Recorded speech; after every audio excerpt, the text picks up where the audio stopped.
प्रतिष्ठिता मनो में वाचि प्रतिष्ठितम् आविराविर्मएधि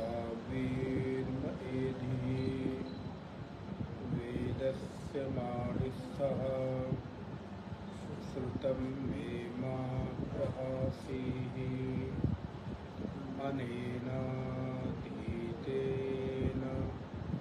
अहोरात्रां संदधामि ऋतं वदिष्यामि सत्यं वदिष्यामि तन्मामवतु तद्वक्तारमवतु अवतु माम् अवतु वक्तारम्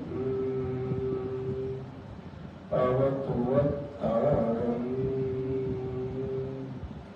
ओम शांति शांति शांति।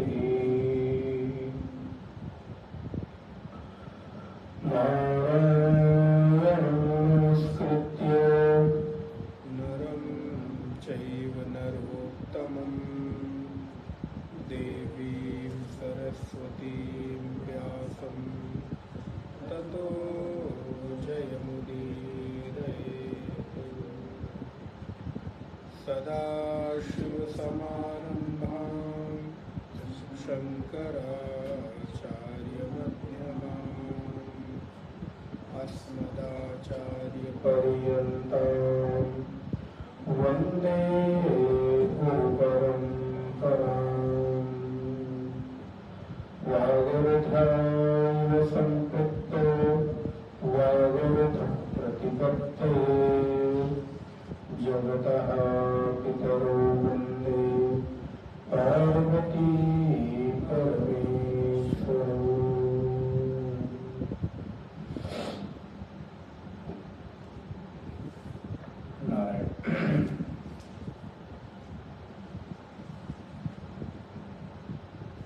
अभी तो ब्रह्मा नंदवती जो बंद हो जा रहा है भाई बार बार।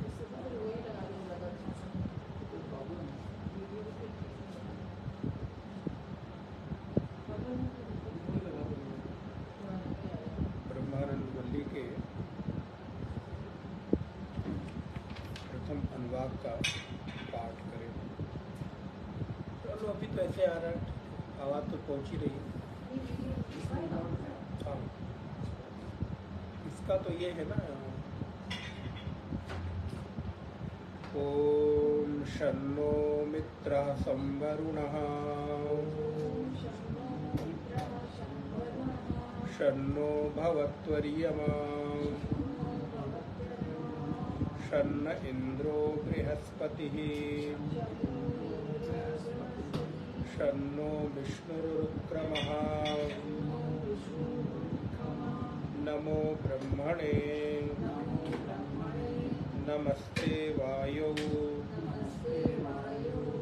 त्वमेव प्रत्यक्षं ब्रह्मासि त्वामेव प्रत्यक्षं ब्रह्म वदिष्यामि। ये देखो, ऋतं वदिष्यामि सत्यं वदिष्यामि तन्मामवतु तद्वक्तारमवतु अवतु माम् अवतु वक्तारम्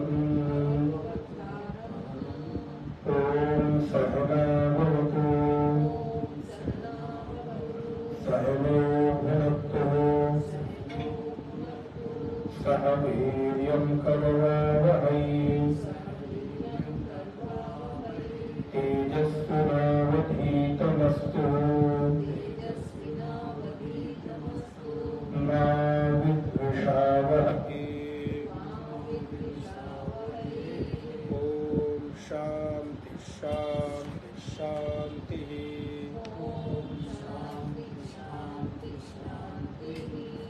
ॐ ब्रह्मविदाप्नोति परम्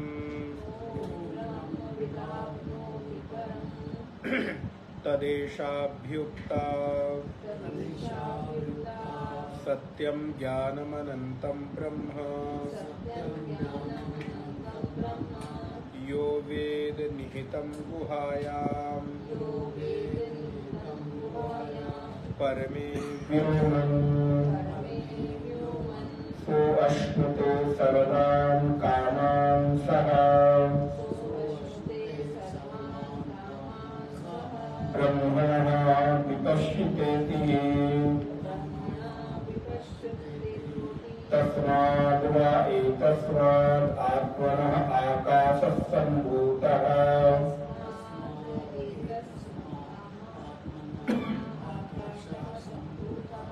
आकाशाद् वायुः वायोरग्निः अग्नेरापः अद्भ्यः पृथिवीः पृथिव्या ओषधयः ओषधीभ्यो अन्नम् अन्नात् पुरुषः सा वा एष पुरुषो अन्नरसमयः तस्येदमेव शिवः अयं दक्षिणः पक्षः अयम् उत्तरः पक्षः अयम् आत्मा इदं पुच्छं प्रतिष्ठा तदप्येष श्लोको भवति। नारायण। तो विगत कई कक्षाओं से हम लोग ओम ब्रह्म विदाप्नोति परम सत्यम ज्ञानम अनंतम ब्रह्म इस विषय पर चर्चा कर रहे हैं। तो भाष्य में भगवत्पाद आचार्य शंकर बहुत ही सुंदर विस्तार से इसका वर्णन कर रहे हैं। जहाँ भाष्य के अब आपका पेज में से कुछ और हो सकता है, लेकिन यहाँ पे हमने पिछली कक्षा में आप लोगों को बताया था निहितम ब्रह्म तदप्यः विमुक्ततयोपलब्धितः इति नाहि अन्यथा विशिष्ट देशकाल संबंधो अस्ति ब्रह्मणः। अर्थात आप स्मरण करें पिछली कक्षा में आकाश का विस्तार कर रहे थे, आकाश का हम वर्णन कर रहे थे। तो यहाँ पे आचार्य कहते हैं कि वो ब्रह्म आकाश से भी सूक्ष्म है, आकाश से भी व्यापक है, लेकिन यहाँ पर आकाश के साथ उसका उदाहरण देने का तात्पर्य नहीं कि वो आकाश की तरह हमारे विषय गोचर हो सकता है, हमारे इंद्रियों का विषय हो सकता है, वो वृत्ति में नहीं आ सकता।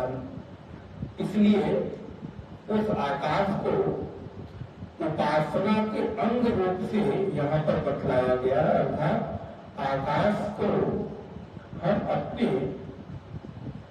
लिए साधन बनाकर, उपयोगी बनाकर उसका लाभ ले सकते हैं। सा एवं ब्रह्म विजानात् किमित्याह अश्नुते भुंक्ते सर्वानिर्विशिष्टान् कामान् भोगान् इत्यर्थः। किम अस्मात् इव पुत्र स्वर्गादीन् पर्यायेण नित्याः सह युगपदेः क्षणोपगूढाः अनेक उपलब्ध्याः सवित्री प्रकाशवत् नित्यत्या ब्रह्मस्वरूप अव्यतिरिक्त्या यामोचामः सत्यम ज्ञानम अनंतम इति। यहाँ पर जो आकाश को शरीर के पूर्व से बाहर के रूप में, मतलब उस ब्रह्म के विस्तार के रूप में बताया गया है, वो आकाश इस पुरुष के भीतर ही है। जैसे कि हमारे इस पूरे के शरीर में अन्य इंद्रियों के आधार पर आकाश स्थित है। जैसे अगर आप देखें तो जो ये हमारा नाक है, इन नाक के बीच में जो स्पेस है ये भी एक आकाश है, क्योंकि यहाँ पर भी स्थान है। कान में भी आकाश है, कर्णाकाश, मुख में आकाश, पेट में आकाश।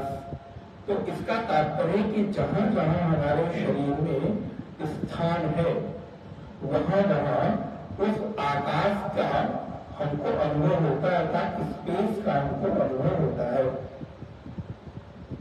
लेकिन हम उसको अपनी वृत्ति का विषय नहीं बना सकते, क्योंकि ये इतना सूक्ष्म है कि हम उसका अनुभव कर सकते हैं। तो जैसे आकाश का हम वृत्ति के रूप में अनुभव करते हैं, लेकिन उसको हम स्थूल विषय की तरह ग्रहण नहीं करते, ठीक उसी तरह वो ब्रह्म भी व्याप्त है, निरतिशय है, उसकी भी उपलब्धि होती है। उसको हटाई देते हैं, ये बड़ा उसकी उपलब्धि होती है। इसकी आवाज तो आई रही है। एक बार इसकी आवाज चेक कर लेना, बस ये पकड़ लेना। इसकी वृत्ति हमको अनुभव में आती है। तो भगवत्पाद शंकराचार्य कहते हैं, सा एवं ब्रह्म विजानात् किमित्याह। उस ब्रह्म को हम कैसे जानते हैं? अश्नुते, भूंगते। क्या अश्नुते माने ग्रहण करने की तरह, भूंगते माने खाने की तरह उसको हम जानते हैं? तो बोले नहीं, सर्वत्र निरविशिष्ट कामान भोगान इत्यर्थः। वो किसी विषय के भोग और ग्रहण की तरह उसकी अनुभूति नहीं होती है, अपितु वो निरतिशय है। जैसे सवित्री प्रकाशवत नित्यता, जैसे सवित्री माने सूर्य का प्रकाश हमको अनुभव तो होता है, लेकिन वो विषय नहीं बनता। जैसे सूर्य का प्रकाश प्रकाशित करता है प्रातःकाल, तो आप देखेंगे उसके प्रकाश से पूरा का पूरा विश्व प्रकाशित तो हो रहा है, लेकिन वो आपके किसी इंद्रिय का विषय नहीं बन रहा है। वो अनुभव में आ रहा है, लेकिन विषय नहीं बन रहा है, वृत्ति का विषय नहीं बन रहा है। तो बोले ठीक इसी तरह वो ब्रह्म भी, उसकी नित्यता का अनुभव हमको होता है, उसकी अनंतता का अनुभव हमको होता है, उसकी सत्यता का अनुभव हमको होता है, किंतु वो हमारी वृत्ति का विषय नहीं बनता। सत्यम ज्ञानम अनंतम इति ही एतद उच्यते ब्रह्मणा सहेति। इसलिए बुद्धि वृत्ति से पृथक उसको अलग करके हमको देखना चाहिए। अतः ब्रह्म का ब्रह्मभूतो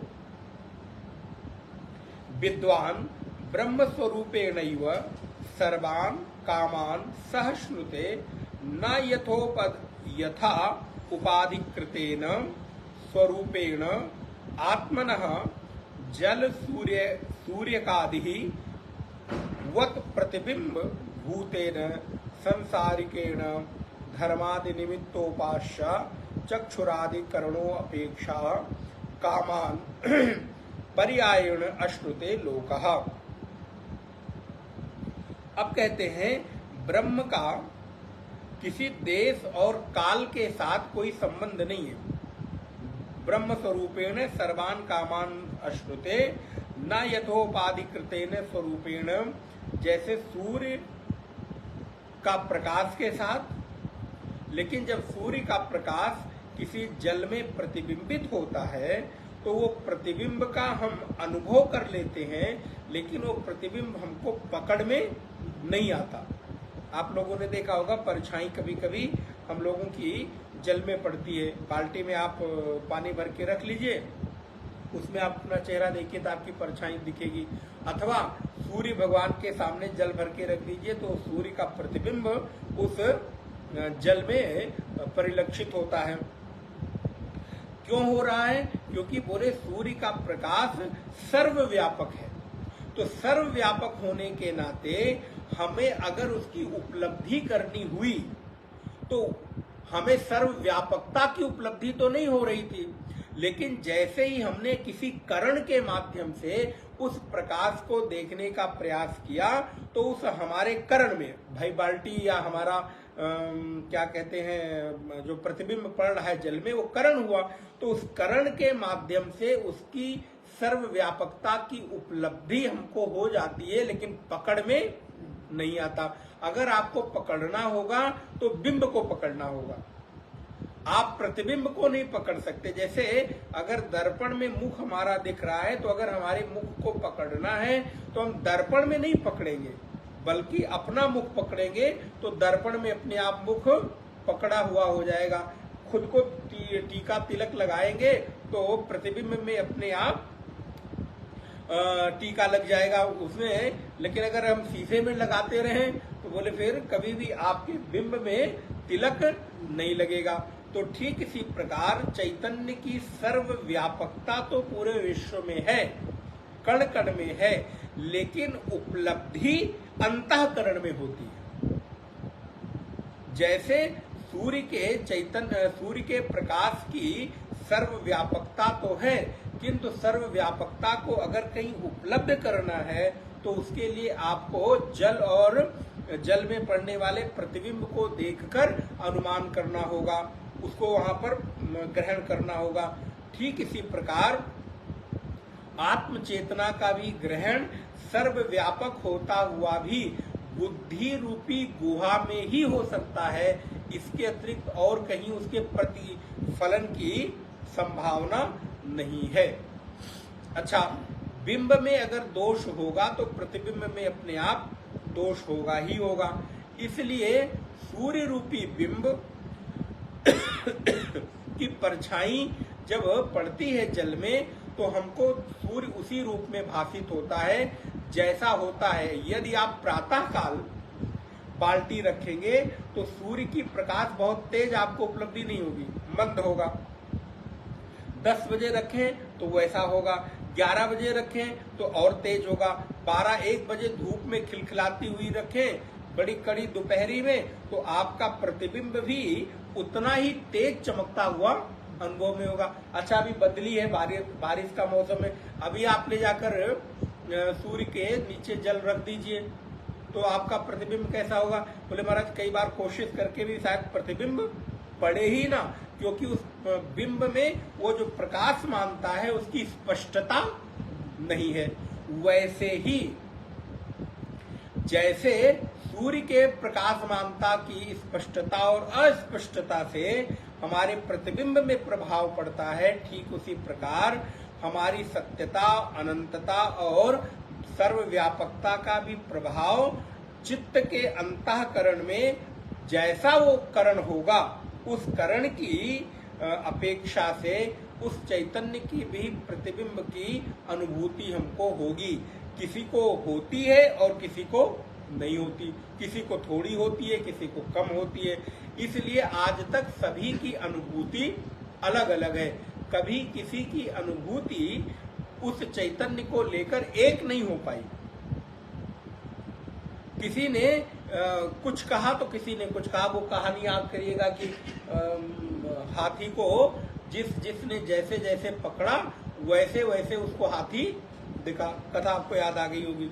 सूंड पकड़ा तो वैसा दिखा, पैर पकड़ा तो वैसा लगा, पूंछ पकड़ा तो लगा रस्सी के जैसा है, कान पकड़ा तो लगा सूप के जैसा है, पेट पकड़ा तो लगा ढोलक के जैसा है। तो अब क्या हुआ, बोले चूंकि हाथी को जिसने जैसे पकड़ा, क्योंकि एक बार में उस हाथी को कोई पकड़ सकता नहीं और देखने की सामर्थ्य है नहीं, तो पैर पकड़ेंगे तो खंबे के जैसा दिखाई देगा। हम क्या कहेंगे, हाथी तो खंबे के जैसा है। तो ठीक उसी प्रकार हमारी भी उपलब्धि अंतःकरण की, अब उस दिन दृश्य विवेक की चर्चा हो रही थी, जैसे जैसे अंतःकरण में पटुता लघुता होती जाएगी वैसे वैसे उसका प्रतिबिंब इस अंतःकरण में हमको परिलक्षित होता, अनुभूत होता चला जाएगा। इसलिए आज तक ईश्वर के होने का प्रमाण कोई ताल ठोक कर ये नहीं कह सकता कि ऐसा ही है। उपनिषद भी कहता है तो उपनिषद अपनी सीमा तक जितना हो सकता है उतना विस्तार करता है, नहीं तो फिर वेद भी जाके क्या कहता है, नेति नेति, भाई मैं इतना जानता हूं, इसके आगे मैं उसको नहीं जानता हूं, क्योंकि हमारी सामर्थ्य उसको पकड़ने की नहीं है। तो भूतेन संसारिकेण धर्मादि निमित्त अपेक्षा चक्षुरादि करणोपेक्षाश्च, जैसे कि हम चक्षुरादि करण से किसी वस्तु को देखते हैं और ग्रहण करते हैं।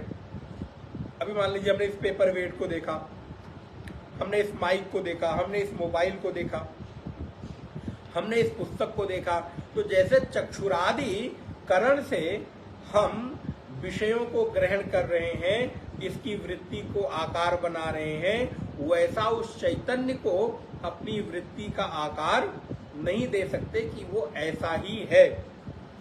कामान्य पर्यायेण अश्नुते लोकाः, कथम तरहि, वो कैसे, तो कहते हैं यथोक्तेन प्रकारेण सर्वज्ञेन सर्वगतेन। अब देखिए ये सारा उसका उदाहरण दे रहे हैं। यथोक्तेन जैसा है, प्रकारेण सर्वज्ञेन सर्वगतेन सर्वात्मनः नित्य ब्रह्मात्म स्वरूपेण धर्मादि निमित्तान अपेक्षांश चक्षुरादिकरण निरपेक्षांश सर्वान् कामान सह अश्नुत इत्यर्थः। उपनिषद के मूल मंत्र में आया अश्नुते सर्वान् कामान सह, तो उसकी व्याख्या कर रहे हैं कि उसको कैसे हम ग्रहण करते हैं। तो बोले ये नेत्र आदि करणों की धर्म की अपेक्षा से वो ग्रहण नहीं होता, बल्कि वो करण के निरपेक्ष रूप से ग्रहण होता है। उसको ग्रहण करने के लिए हमारे किसी करण की अपेक्षा नहीं रहती है। विपश्चितः मेधाविना सर्वज्ञेन, अब ये बड़ी सुंदर बात कही कि कैसे लोग प्राप्त करते हैं। बोले विपश्चितः मेधाविनः सर्वज्ञेन, वो जो ब्रह्म है वो ब्रह्म सर्वज्ञ है, और उस ब्रह्म की सर्वज्ञता को कोई विद्वान पुरुष ही ग्रहण कर सकता है। बुद्धिमान नहीं कह रहे, विद्वान कह रहे, दोनों में अंतर है। कोई बहुत बड़ा विद्वान है तो जरूरी नहीं कि वो बुद्धिमान सांसारिक रूप से हो, लेकिन सांसारिक रूप से कोई बहुत बुद्धिमान है तो वो विद्वान हो जाए ऐसा जरूरी नहीं। बहुत बड़े बड़े साइंटिस्ट बहुत बुद्धिमान हैं, बहुत बड़ी बड़ी खोज की, लेकिन वो अध्यात्म में भी उनकी उतनी ही पकड़ और विद्वता हो जाए ये संभव नहीं है। वो स्थूल विषयों को तो पकड़ सकते हैं, लेकिन सूक्ष्म विषयों को पकड़ने की उनमें सामर्थ्य नहीं होती, क्योंकि विद्वता में बुद्धि के साथ साथ साधना की भी महती आवश्यकता है। आप बुद्धि के द्वारा इसको नहीं पकड़ सकते, क्योंकि ये गणित का विषय नहीं है कि 2 और 2 4 हमने पढ़ा दिया तो वो रट गया तो वो 4 ही रहेगा। बोले 2 और 2 4 है, ये सत्य है, लेकिन ये 2 और 2 4 के लिए आपको साधना करनी पड़ेगी, तब आपको उस 4 की अनुभूति होएगी। तो इसी प्रकार यहाँ पर विपश्चितः मेधाविना सर्वज्ञेन, जो मेधावी हैं, सर्वज्ञ हैं और जिन्होंने इस ब्रह्म को जाना है, ब्रह्मवेत्ता पुरुष की जो विद्वता है, उस सर्वज्ञ ब्रह्म रूप तत्व को अपनी बुद्धि में प्रकट करके, और बहुत सुंदर भगवान शंकराचार्य जी ने कहा अश्नुते, अश्नुते का तात्पर्य होता है भोगते, अर्थात वो उसका भोग करता है। आप देखिए ब्रह्म का भी भोग होता है। क्यों ब्रह्म का भोग कैसे हुआ? बोले क्योंकि ब्रह्म का अर्थ है सुख, ब्रह्म का अर्थ है आनंद, तो आनंद की अनुभूति भी तो एक भोग ही है। अगर आपको सत्संग में बैठकर रुचि हो गई तो आपको मजा आ गया, सामान्य भाषा में कहो मजा आ रहा है, तो ये जो मजा आना है ये क्या है? इसका भोग है कि नहीं? तो अगर ब्रह्म का रमण किसी व्यक्ति को उसका स्वाद लग जाए तो बोले वो ब्रह्म रमण का भोग करता है, उसके स्वाद को चखता है, और फिर वो उसके स्वाद के अतिरिक्त उसको किसी और चीज का स्वाद मजा नहीं आता। कितना सुंदर अर्थ किया अश्नुते, क्योंकि श्रुति में शब्द आया अश्नुते, तो किसका अश्नुते, किसका भोग करता है? भाई ब्रह्म योगी, ब्रह्म ज्ञानी किसका भोग करेगा? बोले उस ब्रह्म तत्व के सुख का, आनंद का भोग करेगा, जो उसने श्रवण वेला में और श्रवण के उपरांत मनन करके जिस तत्व को उसने पाया है उसका भोग तो करेगा ही ना। जैसे आपने धन कमाकर तो ढेर सारी सुख संपत्ति एकत्रित की, तो आप उसका भोग कर रहे हैं, करते हैं। वैसे ही साधना करके आपने उस ब्रह्म तत्व की उपलब्धि की, तो सूखा सूखा तो मजा आएगा नहीं। भाई अगर पूजा में रस ना आए, ध्यान में आनंद ना आए, तो आप क्यों बैठेंगे? अगर व्यक्ति को शांत एकांत होकर बैठने में रस आता है, श्रवण करने में, सत्संग करने में रस आता है, तभी तो दोबारा दोबारा करना चाहता है, बार बार करना चाहता है। इसका मतलब क्या हुआ? वो भोग ही तो कर रहा है, उसका रमण ही तो कर रहा है। अब हमारे भोग का विषय कुछ और हो सकता है, आपके भोग का विषय कुछ और हो सकता है। तो भगवत्पाद लिखते हैं विपश्चितः मेधाविनः सर्वज्ञेन, वह जो ब्रह्म सर्वज्ञ है, उस ब्रह्मवेत्ता पुरुष की जो विद्वता है, उस विद्वता के कारण वो उसका भोग करता है। और तद्धि वैपश्चित्यम यत् सर्वज्ञत्वम तेन सर्वज्ञ स्वरूपेण ब्रह्मणा अश्नुते इति शब्दों मंत्र परिसमाप्त्यर्थः। आप मंत्र जब देखेंगे तो यहाँ पर इति शब्द आए। देखिए ये भाष्य पढ़ने का कितना अच्छा तरीका है कि मंत्र के किसी भी शब्द को छोड़ते नहीं है। जब आप मंत्र में देखेंगे तो मंत्र में आया ओम ब्रह्म विदाप आपनोति परम तदेशाभ्युक्तः सत्यम ज्ञानम अनंतम ब्रह्म यो वेद निहितम गुहायाम परमे व्योमन सो अश्नुते। तो अभी पिछली कक्षा से हम लोग किस विषय पर चर्चा कर रहे हैं? सो अश्नुते। अभी तक केवल पिछले 7-8 कक्षाएं या उससे अधिक या कुछ ज्यादा कम जो है हम लोगों ने केवल सत्यम ज्ञानम अनंतम ब्रह्म पर किया। अब ये सो अश्नुते उसका वो ग्रहण करता है। सर्वान कामान सह, कौन भोग करता है? अब इसके ऊपर से जाइए, जो ब्रह्म विदाप आपनोति परम, जो जिसने ब्रह्म को जान लिया, किसके रूप में? परम के रूप में, वो उस परम का भोग करता है। तो भोग कैसे करेगा? विषय की तरह करेगा, खाने की तरह, सोने की तरह, पहनने की तरह करेगा, छूने की तरह करेगा? बोले नहीं, वो उस आनंद का भोग करता है जिस आनंद को उसने सत्यम ज्ञानम अनंतम ब्रह्म के रूप में स्वीकार किया अथवा जाना, श्रवण करके जाना, मनन करके जाना, साधना करके जाना, उसका वो भोग करता है। अश्नुते का तात्पर्य सीधे भोग है, वो उसका भोग करता है। तो वो उसका भोग करता है किसके साथ? बोले सर्वान कामान सह, सभी कामनाएं उसकी मानो एक साथ पूरी हो गई, क्योंकि ये ऐसा भोग है, ये ऐसा सुख है, ये ऐसा परम आनंद है जिस परम आनंद के बाद फिर किसी और भोग की इच्छा रही नहीं जाती है। इसका मतलब हुआ एक साथ ही वो सारे भोगों को इसके रूप में भोग लेता है, तो उसको अन्य भोगों की इच्छा नहीं रह जाती। जैसे कई बार, उदाहरण तो सटीक नहीं बैठता क्योंकि उसके साथ तो कोई उदाहरण है ही नहीं, लेकिन फिर भी समझने के लिए, कई बार आप के सामने बहुत सारे व्यंजन परोसे गए, अब भोग का बात है तो भोजन का ही उदाहरण दो, तो आपकी भोजन करने की इच्छा नहीं है, तो आपने कहा चलो भाई एक पीस मिठाई दे दो,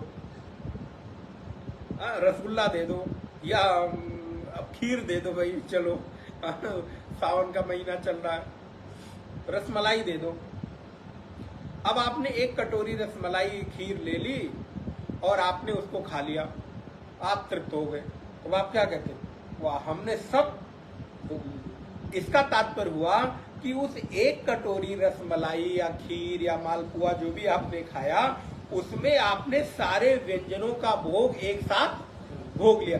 अब आपको अन्य व्यंजनों के न खाने का, अगर संतोषी है तो, नहीं तो भाई मन ही मन आप सोचते रहे तो बात अलग की है, लेकिन स्थिति मना स्थिति ऐसी ही बनती है कि मानो आपने उस एक थोड़े से छोटे से व्यंजन के रूप में सामने लगी हुई सारी थाली का भोग लिया।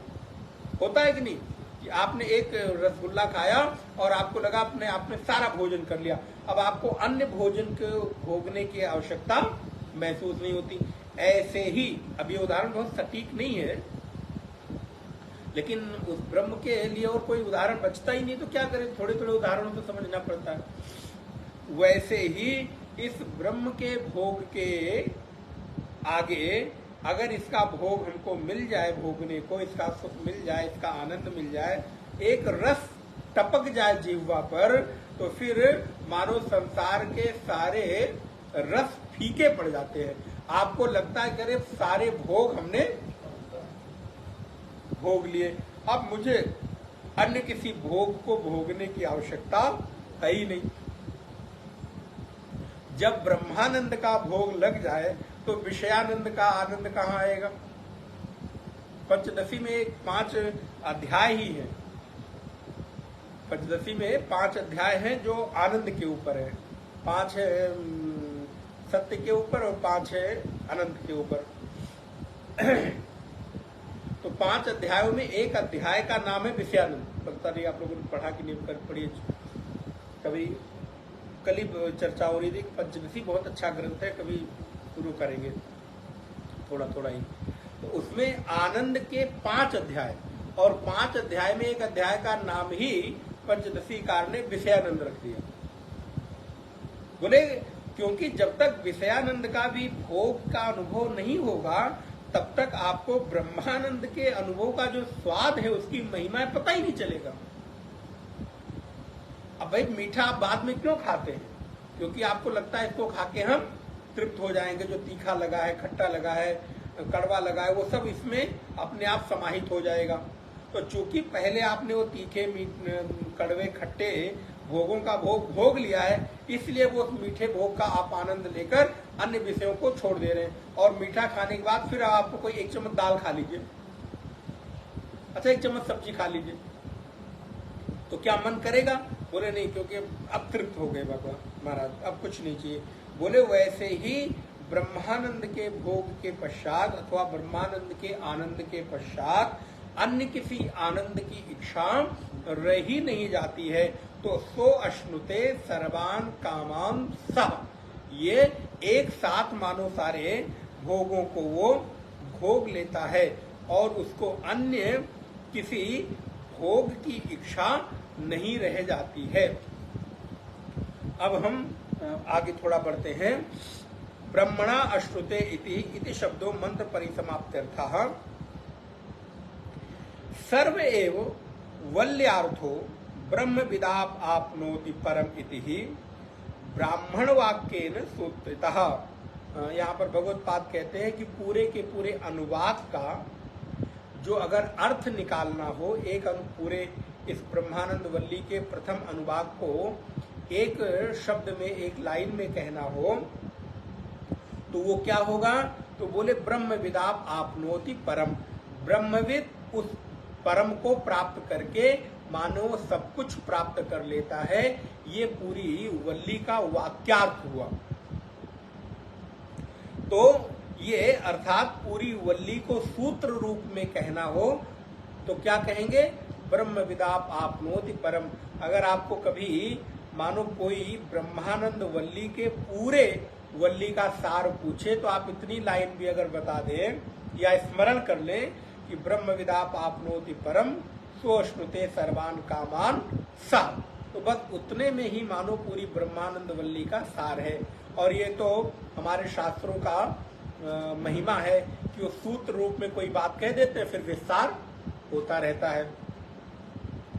साचा सूत्र तो अर्थः संक्षेपतो मंत्रेण व्याख्यातः। ये सूत्र रूप में मंत्र की व्याख्या हुई। पुनः तस्यैव विस्तरेण अर्थ निर्णयः कर्तव्य इति उत्तरः तद वृत्तिस्थानीयो ग्रंथा आरभ्यते तस्माद् वा एतस्माद् इत्यादि। अब कहते हैं कि अब उसी सूत्र को विस्तार रूप से देने के लिए हम अपना कर्तव्य समझते हैं कि और आगे की चर्चा हम कर रहे हैं, क्योंकि सूत्र रूप में हमने आपको ये बात बता दी। ये ग्रंथ का आरंभ कर रहे हैं। कौन से? जब आप मंत्र देखेंगे तो कहेंगे आकाशवा एतस्मात् आत्मना आकाशः संभूतः। उस आत्मा से आकाश की उत्पत्ति हुई, यहां से जो मंत्र प्रारंभ हो रहा है। तत्र च सत्यम ज्ञानम अनंतम ब्रह्म इत्युक्तम मंत्रादौ तत्कथम सत्यम ज्ञानम अनंतम चेत्यता आह नारायण। तत्र त्रिविधम ही आंत्यम देशतः कालतः वस्तुतश्चेति। बोले तीनों चीजों में, देश, काल और वस्तु, तीनों में ही उस अनंतता का बोध होता है। वो तीनों में एक जैसा समाहित है, उसमें किसी भी तरह का कोई अंतर नहीं आता है। इसलिए तद्यथा देशतो अनंतः आकाशो नाहि देशः तस्य परिच्छेदो अस्ति ही।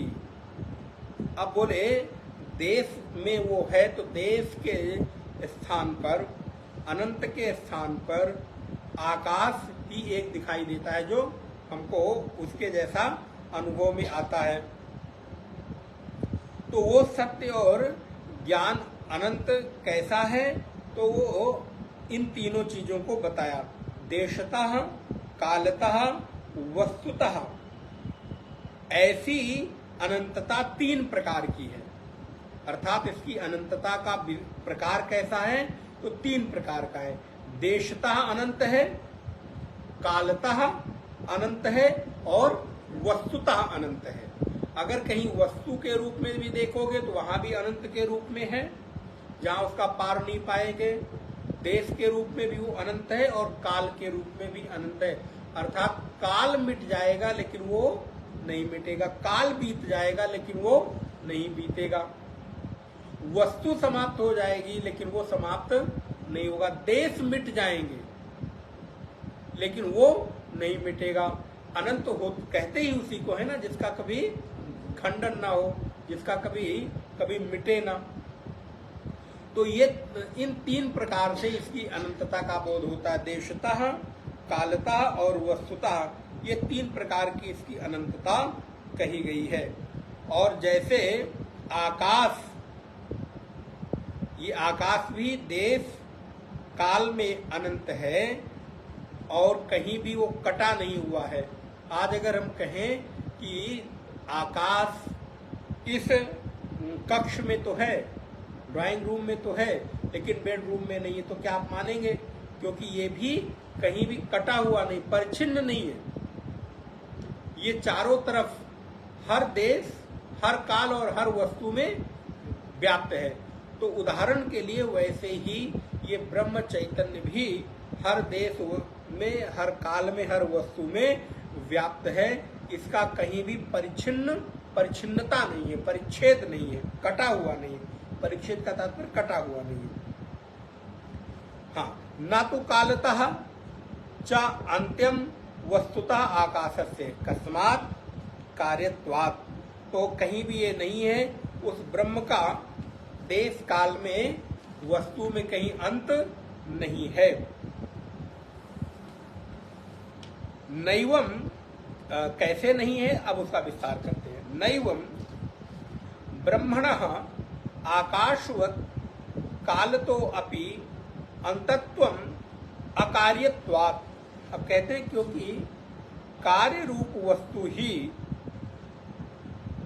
काल में नष्ट होता है। कार्य रूप वस्तु ही काल में नष्ट होता है। देश में उसकी परिच्छिन्नता रहती है अथवा नहीं रहती है। वस्तु में वो रहता है और नहीं रहता है। अब जैसे उदाहरण घट का लीजिए। मिट्टी का कार्य अगर हम कहें घट क्या है, तो आप क्या कहेंगे? मिट्टी का कार्य है। तो अगर किसी वस्तु में, किसी काल में और किसी देश में घट के होने न होने का अगर आपको प्रमाण देना हो, तो आप क्या कहेंगे कि ये घट इस देश में है, उस देश में, देश का मतलब होता है स्थान, इस स्थान पर है और उस स्थान पर नहीं है। इस काल में है, उस काल में नहीं है। घट यहां है, वहां नहीं है। मेरे पास है, आपके पास नहीं है। और किसी समय था और आज नहीं है। लेकिन अगर मैं कहूं मिट्टी पहले थी, आज नहीं है, या आज है कल नहीं रहेगी, तो ऐसा कभी भी संभव नहीं है। मिट्टी कल भी थी, आज भी है और कल भी रहेगी। घट कल नहीं था, आज बना दिया गया और कल नहीं रहेगा। इसलिए घट का तो देश काल और वस्तु में अभाव हो सकता है, अंत हो सकता है, लेकिन मिट्टी का अंत नहीं हो सकता। मिट्टी तो ज्यों की त्यों रहेगी, कल भी, आज भी और आने वाले कल में भी। वैसे ही नैव ब्रह्मणा, क्योंकि ब्रह्म किसी का कार्य नहीं है। अब आप भगवत्पाद ने कहा ना, ये अनंत है देश काल और वस्तु में, तो देखिए अपने आप उत्तर देना पड़ेगा, अनंत है तो कैसे है? तो बोले अनंत इसलिए है क्योंकि ये किसी का कार्य नहीं है, ये स्वयं सबका कारण है, इसलिए ये इसका अंत नहीं होता। अगर ये भी मिट्टी के तरह, घट के तरह मिट्टी का कार्य होता, तो इसके भी यहाँ होने और वहां ना होने की बात हो सकती थी, कल होने और परसों ना होने की बात हो सकती थी। मेरे पास हो सकता था, आपके पास नहीं हो सकता था। अब अगर ब्रह्म को कार्य मान लेंगे तो फिर उसकी अनंतता बाधित हो जाएगी। अब यहां पर थोड़ी बात कह दें। जब हम उसी अनंत ब्रह्म का सगुण रूप देखने लगते हैं, अब कभी कभी थोड़ा थोड़ा हम आपको विचार दे देते हैं, हिंट कर देते हैं कक्षाओं में। जब आप उसी सगुण ब्रह्म का, उसी अनंत ब्रह्म का सगुण ब्रह्म के रूप में स्वीकार करते हैं, उसको अवतार की अवधारणा में लेते हैं, तो फिर क्या हो जाता है आपकी बुद्धि में कि कृष्ण वृंदावन में है, मथुरा में नहीं है, और लखनऊ में, वृंदावन में है, मथुरा में है और लखनऊ में नहीं है। क्यों? क्योंकि अब वो उस सत्य अनंत ब्रह्म का कार्य हो गए। सगुण ब्रह्म क्या है? निर्गुण ब्रह्म का एक तरह से प्रगति रूप ही तो है। मिट्टी से जैसे घट प्रकट हो गया तो घट यहाँ है और वहां नहीं है, वैसे ही उस अनंत ब्रह्म से जब कृष्ण प्रकट हो गए तो वृंदावन में है बांसुरी बजाते हुए यमुना के पुलिन पर, और मथुरा में नहीं है उस समय। गोकुल में है तो बरसाने में नहीं है, नंदगांव में नहीं है। अच्छा चलो ब्रज में है तो ब्रज के बाहर अवध में नहीं है। राम जी तो बोले राम जी अवध में है, ब्रज में नहीं है। अब वो अयोध्या तक सीमित हो गए। अब बताइए, अगर कोई हमारा आराध्य देव अयोध्या तक सीमित हो जाए तो उसकी अनंतता, अब क्षमा के साथ मैं कहूं, कैसे स्वीकार होगी? फिर तो उसकी अनंतता खंडित हो गई, बाधित हो गई। और अगर कोई हमारा सर्वोच्च जो हमारा आदर्श है उसकी अनंतता खंडित हो जाए, उसकी सत्यता खंडित हो जाए, उसकी आनंदता खंडित हो जाए, क्योंकि वो जहां है वहीं आनंद देगा ना। तीनों चीज साथ लेके चलिए भाई, वो जहां है वहीं आनंद देगा। घट अगर यहाँ है तो घट में हम ही पानी भरेंगे ना, आप थोड़ा भर पाएंगे। तो मुझे पानी भरने का आनंद मिलेगा, आपको पानी भरने का आनंद नहीं मिलेगा। तो जहां है वहां तो आनंद लुटा रहे हैं, लेकिन अब हम यहां बैठे बैठे तरस रहे हैं। तो बताओ फिर उस प्रगट ब्रह्म को किस रूप में आप स्वीकार करेंगे? अब मैं अधिक नहीं बोलूंगा, लेकिन आप उसको खुद अपने अनुसार बुद्धि से विचार करें। तो इसलिए अगर कृष्ण को ब्रज तक, राम जी को अवध तक, या अन्य देवों को उनके स्थान तक सीमित कर देंगे तो उनकी अनंतता खंडित हो जाएगी, बाधित हो जाएगी। इसलिए जो मूल चैतन्य ब्रह्म है वो किसी का कार्य न होने के कारण वो कभी भी उसकी अनंतता बाधित नहीं होती। प्रगट ब्रह्म की अनंतता बाधित हो सकती है। जैसे आप उस मंत्र को पढ़िए, पूर्णमदः पूर्णमिदं पूर्णात् पूर्णमुदच्यते।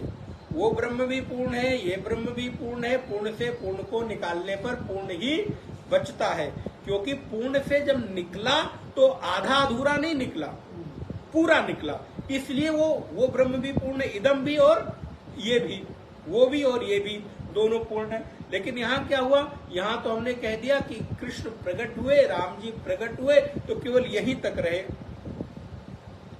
और इसलिए उनकी अनंतता पर हमको फिर विचार करना पड़ेगा। उनके देश काल वस्तु में वो कहां तक व्याप्त हैं, ये आपको फिर विचार करना पड़ेगा। गोस्वामी तुलसीदास जी के साथ एक घटना घटी, आप लोगों को मालूम होगा। अवध से ब्रज गए बिहारी जी का दर्शन करने। अब अपने आराध्य में होता है ना, धीरे धीरे साधना प्रगाढ़ होती है। अपने आराध्य में इतनी निष्ठा कि राम जी के अतिरिक्त उनको कहीं कुछ और दिखता ही नहीं। तो महाराज भगवान कृष्ण का दर्शन किए, प्रणाम ही न करें, सिर ही न झुकाएं, क्योंकि उनको कृष्ण में राम जी दिखाई ही नहीं दे रहे थे। कृष्ण में कृष्ण ही दिखाई दे, तो जो है वही दिखाई देंगे। अब बड़ी घटना अटपटी हो गई। आश्चर्य, बोले हम तो वही तब तक सिर नहीं झुकाएंगे जब तक कि कृष्ण में राम जी नहीं दिखाई दे। अब उनकी उपासना इतनी मजबूत कि उनको फिर राम जी के रूप में ही कृष्ण जी ने दर्शन दिया। बड़ा सुंदर दोहा है कि तब नवे धनुष बाण लियो, कित मुरली कित चंद्रिका। आजकल भूल क्यों जाता है?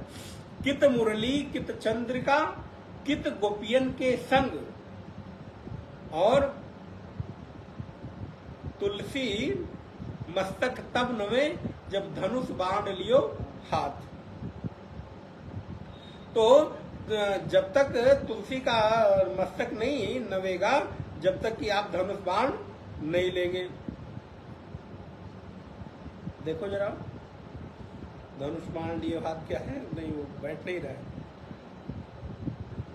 अनभ्यासे विषम सात्विक है। तो पहला अक्षर आएगा तो स्मरण आ जाएगा। तो क्या हुआ कि वो अनंत ब्रह्म अगर देश काल वस्तु तक उसको हम सीमित कर देंगे तो उसकी अनंतता खंडित हो जाएगी, बाधित हो जाएगी। लेकिन ये चैतन्य ये किसी का कार्य तो है नहीं, इसलिए नयु ब्रह्मण आकाशवत काल। तो अब देखिए ये विस्तार क्या कर रहे हैं, उस आकाश की उत्पत्ति कहां से हुई है? आत्मा से। जब मूल मंत्र आप देखेंगे, तस्माद व एतस्माद आत्मना आकाश संभूतः, तो आकाश भी क्या हो गया? कार्य हो गया। इसलिए कार्य होने के कारण आकाश की भी अनंतता बाधित है, आकाश भी बाधित है उस चैतन्य के सापेक्ष से। लेकिन वो चैतन्य कभी बाधित नहीं हो सकता।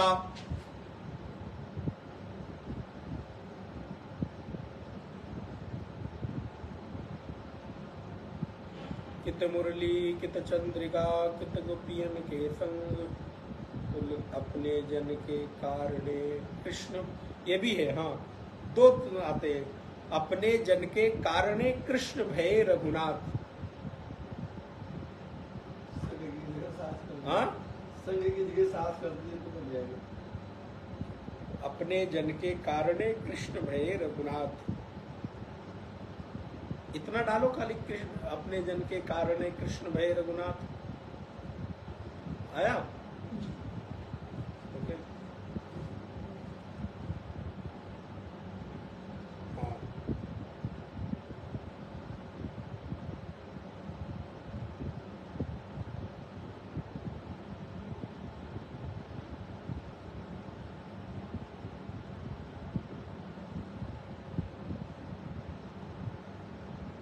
कहा कहो छवि, हाँ, कहाँ कहूँ छवि आपकी भले बने हो नाथ। तो गोस्वामी जी कहते हैं कि आज यहाँ मैं जब अवध में से ब्रज में आ गया तो अब वही आप कृष्ण के रूप में हो गए, मैं तो राम के रूप में आपको सिर नवाऊंगा। तो कहाँ कहो छवि आप आज की आपकी जो छवि है आपकी, भले विराजो नाथ, लेकिन तुलसी मस्तक तब नवे जब धनुष बाण लियो हाथ।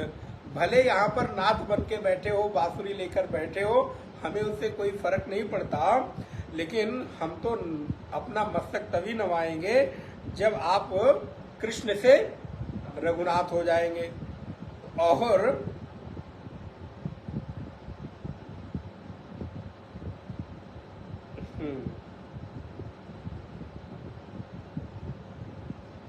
कहाँ कहूँ छवि आपकी भले विराजो नाथ, तुलसी मस्तक तब नवे धनुष बाण लियो हाथ। ये भी मैं आपको बता, कित मुरली कित चंद्रिका कित गोपियन के साथ, अपने जन के कारणे श्री कृष्ण भय रघुनाथ।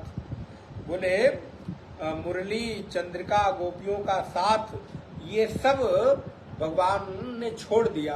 भाई मुरली भी छोड़नी पड़ी, गोपियों का साथ भी छोड़ना पड़ा, चंद्रिका भी छोड़नी पड़ी, और अपने जन के माने तुलसी जी के कारण श्री कृष्ण भय रघुनाथ। ये दो दोहे हैं। कहाँ कहो छवि आज की आपकी भले बने हो नाथ, तुलसी मस्तक तब नवे जब धनुष बाण लियो हाथ, नहीं हाथ, धनुष बाण लियो हाथ। और कित मुरली कित चंद्रिका कित गोपियन के साथ, अपने जन के कारणे कृष्ण भय रघुनाथ। कितने वर्षों बाद आज ये दुआ याद आया, हमें लगता 10 साल बाद, इसीलिए वो स्मरण नहीं आ रहा था। तो अब क्या हुआ कि जब तक तुलसीदास जी को क्या हुआ, एक प्रगट ब्रह्म में केवल वहीं तक सीमित होने के कारण उनके रघुनाथ जी की फिर अनंतता क्या हुई। तो हम कौन से ब्रह्म के उपासक हैं, ये हमारे पास चॉइस है, ये कोई जरूरी नहीं है। क्या तो हमारा ब्रह्म, हमारा ईश्वर, हमारा परमात्मा एक देश काल वस्तु तक सीमित रहे, उसके हम उपासक हैं। इसलिए वेदांत कभी कभी थोड़ा कठोर लगता है, या हम उस अनंतता के उपासक हैं जिसका कभी देश काल वस्तु में कभी परिच्छेद नहीं होता, वो कभी कटता नहीं, कभी उसकी अनंतता बाधित नहीं होती, उसकी सर्वव्यापकता कभी मिटती नहीं है। तो चूंकि ये ब्रह्म कार्य न होने के कारण कभी भी इसकी सर्वव्यापकता में भेद नहीं आता है। कार्यम ही वस्तु कालेन परिच्छिद्यते। अब बिल्कुल कह रहे, जो कार्य रूप वस्तु है वही काल में कटती है, परिच्छेद होता है। ये क्या है? अकार्यम चा ब्रह्म। अब इसको अंडरलाइन कर सकते हैं। अकार्यम चा ब्रह्म, ब्रह्म क्या है? ये अकार्य है। ये निष्ठा एकदम दृढ़ हो जाए, धीरे धीरे करके जैसे जैसे आपकी दृढ़ता बनती चली जाएगी, आप देखेंगे कि आपके दृष्टि में विस्तार होता चला जाएगा कि हमारा ब्रह्म अकार्य है। उस ब्रह्म में कभी किसी भी तरह का कार्य हो ही नहीं सकता। ये जो कार्य प्रकट दिखाई दे रहा है ये उसका लीला मात्र है। वो ब्रह्म तो ज्यों का त्यों अपने स्थान पर बैठा हुआ है, उसमें कहीं कोई बाधा आ ही नहीं सकती है। अकार्यम च ब्रह्म तस्मात् कालतः अपि अनंतम तथा वस्तुनः। अब उसी को फिर दूसरी तरह से प्रकारांतर से कह रहे हैं। अकार्यम च ब्रह्म, ब्रह्म अकार्य होने के कारण देश काल में बाधित नहीं है, अतः वो अनंत है, सर्वव्यापक है। तथा वस्तुतः, उसी प्रकार वस्तु में भी वो अनंत है। कथम पुनर्वस्तुता अनंत्यम सर्व अंत्यत्वात्। वस्तु से अनंतता उसमें किस प्रकार से है? तो कहते हैं भिन्नम ही वस्तु अनंतर आंतो भवति। इसलिए वस्तु में भी उसकी अनंतता है क्योंकि वो सबसे अभिन्न है। उसके जैसा वस्तु यहाँ पर और कोई नहीं है, तो वो कभी किसी के साथ मिक्स नहीं होता। भाई अगर अभी यहाँ पर सब एक जैसे वस्त्र पहनकर बैठे हों और एक व्यक्ति ऐसा कोई आ जाए जो हम लोगों के अवधारणा के विपरीत उसका आचरण हो, वस्त्र, खान पान, बैठना उठना, तो क्या वो हमारे साथ मिश्रित होगा? फिर वो तो हमसे अलग ही होगा। तो वो क्या हुआ? उन लोगों के साथ वो मिश्रित न होने के कारण उनसे अतिरिक्त ही रहा। इसीलिए ब्रह्म ऐसी वस्तु है कि वो संसार की किसी वस्तु के साथ मिश्रित हो ही नहीं सकती, उसका अपना स्वरूप है। इसलिए वस्तु में होता हुआ भी वस्तु से अलग है, भिन्न है, अतः वो अनंत है।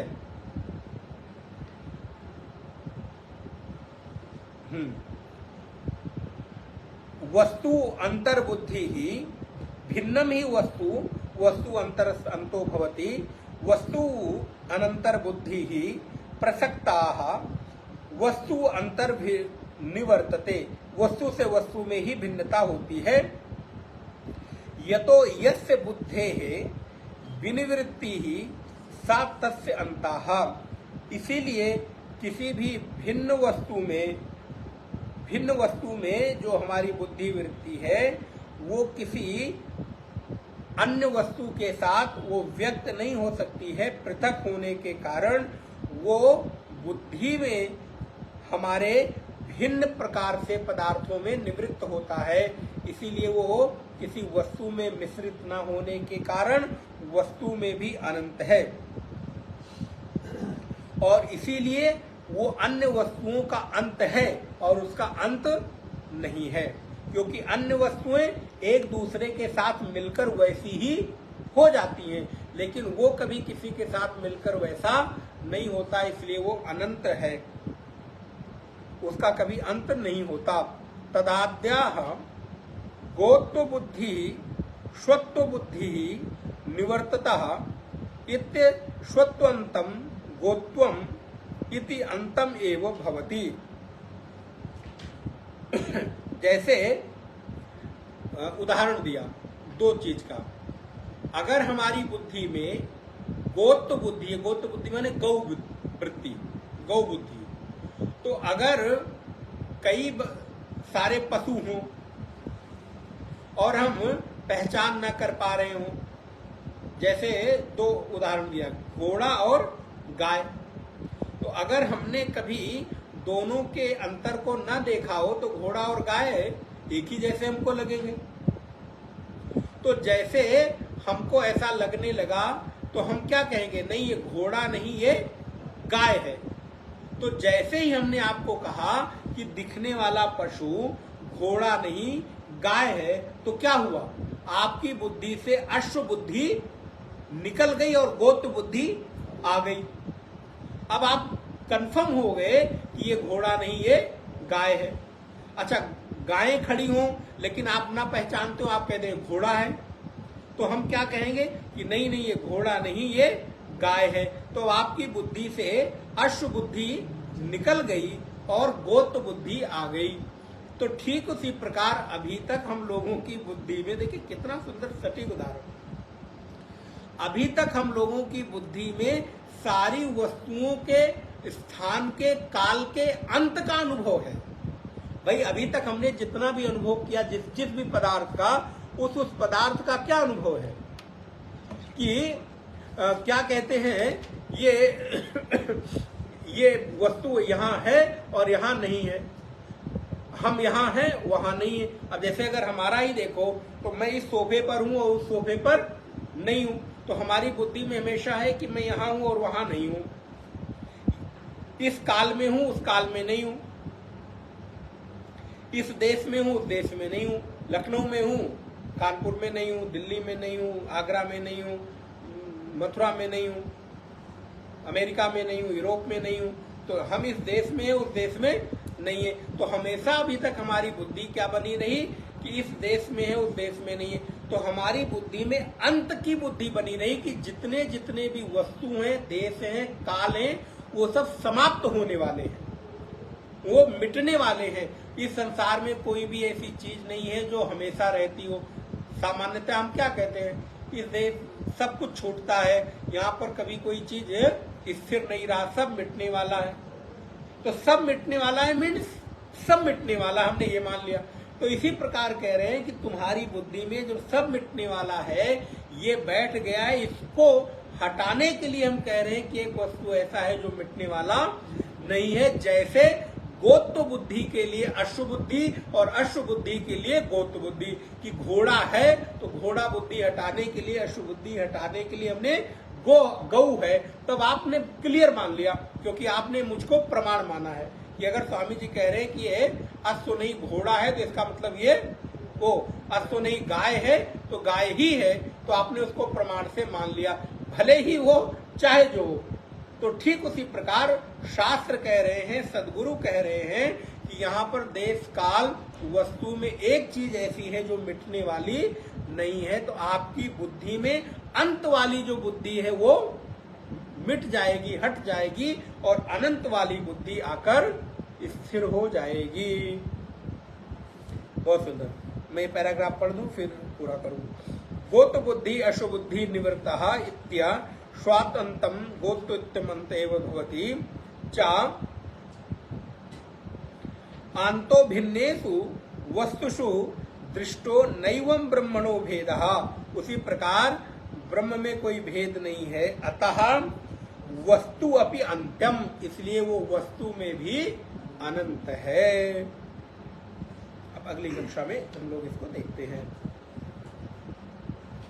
ओम पूर्णमदः पूर्णमिदं पूर्णात् पूर्णमुदच्यते पूर्णस्य पूर्णमादाय पूर्णमेवावशिष्यते।